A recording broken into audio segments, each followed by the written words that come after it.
खाली डोकावरती पाय,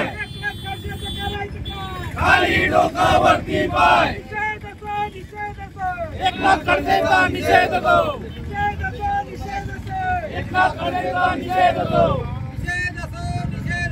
एकनाथ खडसेचा निषेध दो.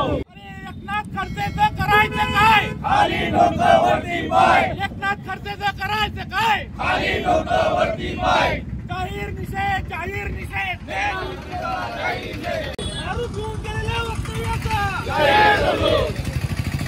एकनाथ खडसेंविरोधात आपलं आंदोलन झालं, काय सांगाल याबद्दल?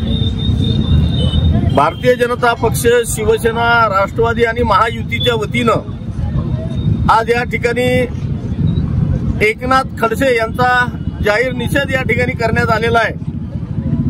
नुकतंच महिला आयोगाच्या अध्यक्षा रुपालीताई चाकणकर यांनी एक मुलाखत, आत्ताच नुकती त्यांची मुलाखत प्रकट झालेली आहे, आपण सगळ्यांनी वाचलेली आहे, ऐकलेली आहे. त्या मुलाखतीच्या अनुषंगाने त्यांनी असं म्हटलेलं आहे की काही महिला संस्थांच्या मार्फत आणि महिला आयोगाच्या मार्फत सध्याचं जे प्रकरण चाललेलं आहे खडसेंच्या जावयाचं, त्या संदर्भातली माहिती पोलीस महासंचालक आणि पोलीस विभागाकडून, आयुक्ताकडून घेण्यासाठी त्यांनी काही कागदपत्र महिला संस्थांच्या वतीने आणि महिला आयोगाच्या वतीने सादर केल्या गेले आणि त्या माहितीच्या आधारावर महिला आयोगाच्या अध्यक्षा हे संवैधानिक पद आहे. रुपालीताई चाकणकर या संवैधानिक पदावर बसलेल्या आहे. रुपालीताई चाकणकर या आज महिला आयोगाच्या अध्यक्ष नाही आहेत, तर महाविकास आघाडीच्या काळात देखील रुपालीताई चाकणकर ह्याच महिला आयोगाच्या अध्यक्षा होत्या. आपल्याला आठवत असेल, काही लोकांना आठवत नसेल तर त्यांना आठवण करून देतो. त्याच रुपाली चाकणकर ज्या महाविकास आघाडीच्या काळात महिला आयोगाच्या अध्यक्षा होत्या, त्यांचा सत्कार एकनाथराव खडसेंनी केलेला आहे. मुक्ताईनगरमध्ये त्या आल्या असताना त्यांचा सत्कार एकनाथराव खडसे एकेकाळी करतात आणि त्याच रुपालीताई चाकणकर पत्रकार परिषदेमध्ये पोलीस खात्याकडून माहिती घेऊन काही माहिती सादर करत असतील तर त्यावर आक्षेप घेऊन अत्यंत चुकीच्या पद्धतीने संयमित भूमिका खडसेंनी वापरायला पाहिजे होती.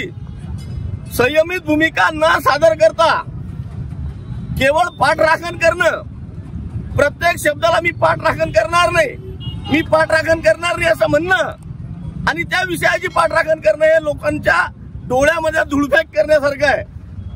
आणि म्हणून असं प्रतिक्रिया देत असताना रुपालीताई चाकणकर एक महिला आहेत आणि महिलांच्या बाबतीमध्ये जेव्हा आपण व्यक्त होतो त्यावेळेला आपण तारतम्य ठेवण्याची आवश्यकता आहे. रुपालीताई चेकाळल्या असा जो शब्द प्रयोग केलेला आहे त्याचे अनेक अर्थ निघतात आणि एक प्रकारे महिलांचा हा अपमान आहे. आणि महिलांचा अपमान त्यांनी आज केला असं नाहीये. याच मुक्ताईनगरच्या भूमिकेवर अशाच एका अधिकारी महिलांचा याच जाहीर सभेमध्ये अपमान झाला होता. अशा अनेक सभांमध्ये द्विअर्थी शब्द वापरून महिलांचा बऱ्याच वेळा अपमान झालेला आहे.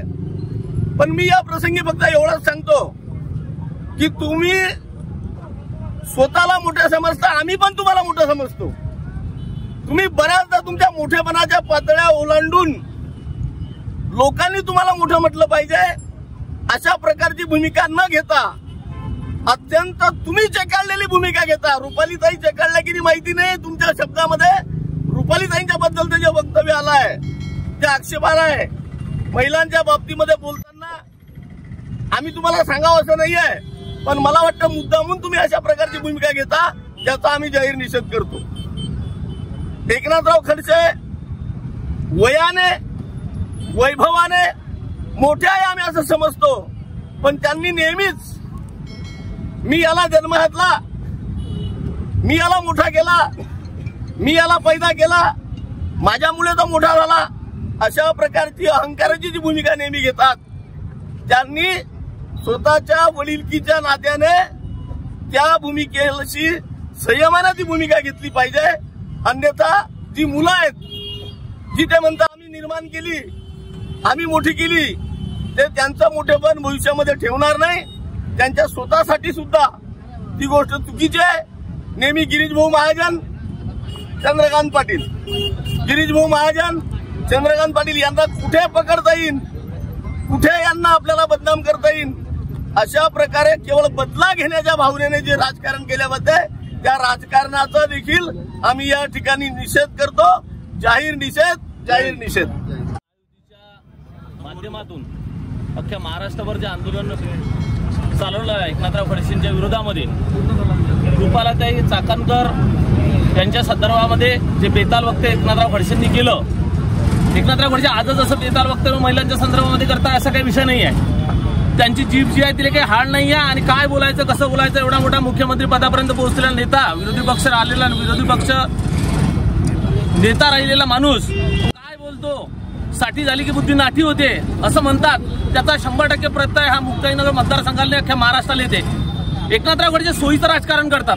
ज्यावेळेस आपल्याला सोयी असते त्यावेळी रुपालीताई चाकणकरचा सत्कार करायचा आणि ज्यावेळेस ते केव्हा कधी आपल्या वैयक्तिक विरोधामध्ये जर काही घडलेलं असेल त्याच्यासाठी महिला आयोगाचे अध्यक्ष म्हणून ते काम करत असतील. त्यांचं अतिशय सुंदर काम आहे आणि ते काम ते करत असतील तर यांना एवढं सोडून दुसरं काम नाही काय. आता एवढ्या मोठ्या महिला जर त्याच्यामध्ये इन्व्हॉल्व असतील आणि एवढा मोठा म्हणजे घाणेरडं काम जर ते करत असतील आणि त्यात जर रुपालीताई चाकणकर ह्या प्रूफ घेऊन समोर आलेल्या असतील तर त्यांना असं बेताल वक्तव्य करणं, त्यांच्याविषयी खराब बोलणं हे 100% चुकीचं आहे. हे त्यांनी थांबवलं पाहिजे. आणि हा जो महाराष्ट्र आहे छत्रपती शिवाजी महाराजांचा, शाहू फुलेंचा महाराष्ट्र आहे. रांजाच्या पाटलाचे हातपाय तोडणारे छत्रपती शिवाजी महाराज आणि त्यांचा हा महाराष्ट्र आहे. हे जे बेताल वक्तव्य होतं त्यावेळेस त्यांची ताकद होती, महाराष्ट्र त्यांच्या अधीन होता, त्यावेळेस ते लोकांनी खपून घेतलं, ऐकून घेतलं. तो आज महायुती असेल किंवा शिवसेना असेल, एकनाथराव खडसेंचं याच्या बाबतचं कोणतंही वक्तव्य किंवा आजचंही वक्तव्य एकनाथराव खडसेंनी जर या संदर्भात माफी मागितली नाही तर महायुतीच्या माध्यमातून, शिवसेनेच्या माध्यमातून हे आंदोलन याच्यापेक्षाही तीव्र स्वरूपात आम्ही महायुतीच्या माध्यमातून पुढे नेऊ असा मी तुम्हा सर्वांना शब्द देतो. आणि यापुढे तरी त्यांनी त्यांची जबान आणि त्यांचं बोलण्यावरचं जे प्रभुत्व आहे ते जर कधी महिलांच्या संदर्भामध्ये साकात्मक, त्यांच्या घरामध्ये किती महिला आहे, त्यांची पत्नी आहे, मुली आहे, सून आहे, त्यांच्याविषयी तुम्ही एकदम चांगलं बोलता आणि लोकांनी चांगलं बोलता असं अपेक्षा करता आणि तुम्ही लोकांच्या महिलांच्या विषयी, बहिणीच्या विषयी, आई बहिणीच्या विषयी असं बेताल वक्तव्य करता. हे शिवसेना महायुती कधीही खपून घेणार नाही. याच्या पुढचं जे आंदोलन असेल ते तीव्र स्वरूपाचं असेल. त्यांनी या संदर्भामध्ये रुपालीताई चाकणकरांना माफी मागावी. एवढंच बोलतो आणि थांबतो. जय हिंद, जय महाराष्ट्र. अध्यक्ष रुपालीताई चाकणकर यांनी पोलिसांकडून विस्तृत माहिती घेऊन एकनाथ खडसेंचे जावई प्रांजल खेवरकरांविरोधात लोकांना माहिती दिली. त्यांनी काही चुकीचं काम केलेले नाही. पण एकनाथ खडसे हा असा माणूस आहे, कारण यांचं काय झालं, यांचे चुकली आहे वर्मा फेरा पडे, त्यांचे वर्म चुकले म्हणून फेरा पडला. कारण त्यांची जशी करणी तशी भरण आहे. त्यांनी त्या रुपालीताई चाकणकरावर जे चकाळलं वगैरे काही केलं त्यांचा आम्ही महायुतीचे तिन्ही पक्ष म्हणून जाहीर निषेध करतो व राष्ट्रवादी काँग्रेसतर्फे आम्ही यांचा जाहीर निषेध